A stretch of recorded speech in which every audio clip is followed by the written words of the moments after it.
Ladies and gentlemen, the American Jury and Bulldog Nation, welcome to the Eric Deters Show. As always, we're sponsored by Deters Legal Consulting, Parks Yoga, and check us out on all of our platforms. Well, the lead story has got to be that the grand jury got canceled. All the way through the rest of the week, they're going to reconvene apparently maybe next week. You know what the bottom line is what Richard Costello did is blew up the plans of good old Bragg. And not only that, Bragg can say all that he wants. If Jim Jordan is applying big-time heat on what the federal government and taxpayer dollars were involved in this investigation. So Bragg, this thing is flipped on him. It's a disaster. It's great for Trump. All right, then there's a new poll out. Trump wipes Biden up, head-to-head. And not only that, Biden's negatives are almost to his all-time low in the 30s. Who are these 30% people that think Joe Biden is doing a great job? Puzzles me to death. And if Joe Biden says America's back one more time, America's back, man. America's back, man. As what happens? A military base of Americans in Syria gets walloped and Americans die. America's back, man. God, this guy, man, he's something else, isn't he? And then we find out that his Pentagon, the Pentagon led by Joe Biden, hates white people. You know, what are we going to do? Take all white soldiers off the table? You know, if you're white, you can't serve in the military. Is that coming next? This administration is despicable. And then he comes out and he actually says this: we got to keep guns away from domestic political advisors. The guy's got full-blown Alzheimer's and dementia. And remember when they were trying to, on Trump, they were saying, well, we might have to use the 23rd Amendment to get rid of this guy. What about this guy? What about this guy? Domestic political advisors. He meant to say domestic abusers. We have a puppet Manchurian candidate. It is scary as hell. So what you have is you have little Nimrod minions running the country through this guy. Federal Reserve. What a disaster the Federal Reserve is, right? Keeps getting worse. This is the Bulldog. Every dog has their day. Coming up next, Bulldog TV Local News.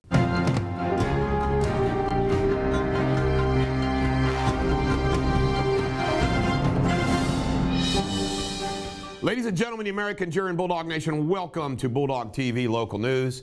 Our top story is the governor's race. Why shouldn't it be the governor's race? Because the governor's race is obviously, 7 weeks out, and we're going to elect a new governor. And I just want to take advantage of the opportunity, because this is my show, to point out where the race is right now. You have a situation going on right now where Daniel Cameron, the alleged frontrunner, is getting pounded by a Kelly Craft PAC. So bottom line is Daniel Cameron is coming back down. You're not going to get obliterated by constant television ads and not get knocked back down. Meanwhile, you got Ryan Qualls, who just goes around the state trying to get politicians to endorse them. And you got Kelly Craft, her whole campaign is buying people. Then you got my campaign.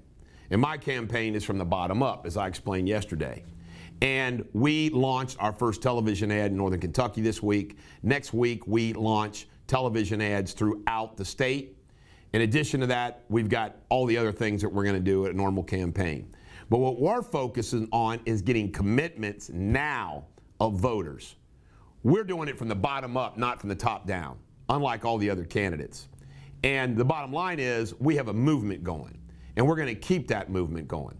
And what is that movement? What's a coalition of people like me and you who believe in anti-establishment, pro-Trump, anti-McConnell. We've had enough, as my television commercial points out. So I just want everybody to know that we have to just keep popping it, and we'll be just fine. All right, lead story, long crime. Cincinnati police have tracked down murder suspect Thomas Kirkland in Las Vegas. Kirkland fatally shot Terrence Bartlett on Reading Road on February 20th. The Cincinnati Police Fugitive Apprehension Squad worked with Vegas officers to make the arrest. Former Laughlin City Council member Leslie Brock has confessed to child porn charges. Brock was arrested after authorities found out he was uploading child pornography. He pleaded guilty to 6 counts and was sentenced to 3 years in prison. Cincinnati officials are taking steps toward a new $200 million convention center downtown. Hamilton County commissioners have approved the sale of the WHEX garage for the new development. The 780 car parking garage will serve as future hotel guests and convention attendees. Some Kenton County parents are wondering what happened to their kids on a bus ride home this week. A bus driver was an hour late getting the Fort Wright Elementary students home with little explanation. Apparently, the driver also told children they were never going to see their parents again.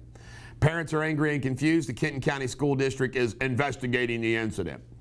The distinctive stone pavilion at Boldface Park in Sadamsville is getting a facelift. The park was where Pete Rose grew up playing baseball, but some of the facilities have dilapidated since then. $500,000 in funding will be used to upgrade and provide maintenance for the structure. In Kentucky State news, Thursday, an emergency regulation for tynapatine, known as gas station heroin, was issued in Kentucky. The drug has been available at gas stations and smoke shops across the state before it was outlawed.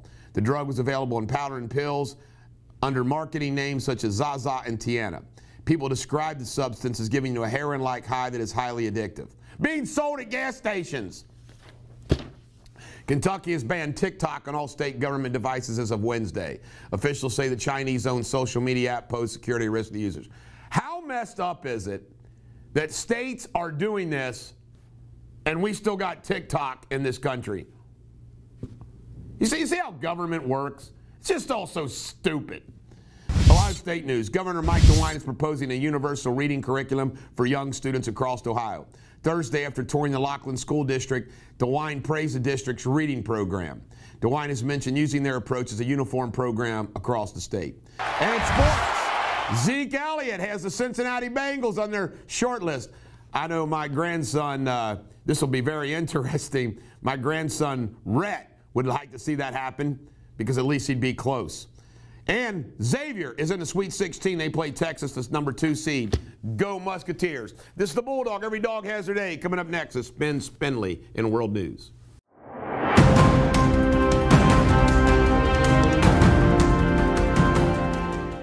Happy Friday, Bulldog Nation. Today's World News. North Korea says it has tested an underwater drone that can unleash a radioactive tsunami. Tensions on the Korean peninsula have been running high as the US and South Korea had the largest joint field exercise in 5 years. Bordeaux Town Hall has been set on fire as French protests continue over plans to raise the pension age. More than 1 million people took the streets across France yesterday. King Charles III will make his first state visit this coming Sunday, despite the violence and protests. A Canadian member of Parliament has stepped down from his party over allegations he was involved in Chinese political influence. King Dong had been accused of lobbying a Chinese diplomat to keep 2 Canadians in prison in Beijing. For all you spider lovers, there is a new species of spider discovered in Queensland, Australia. It's called the golden trapdoor spider. They have venom-filled fangs but are harmless towards humans, but will leave a nasty bite. And in sports, World Athletics has banned transgender women from competing in the female category at all international events. Until Monday, I hope you all have a fantastic weekend. Take care.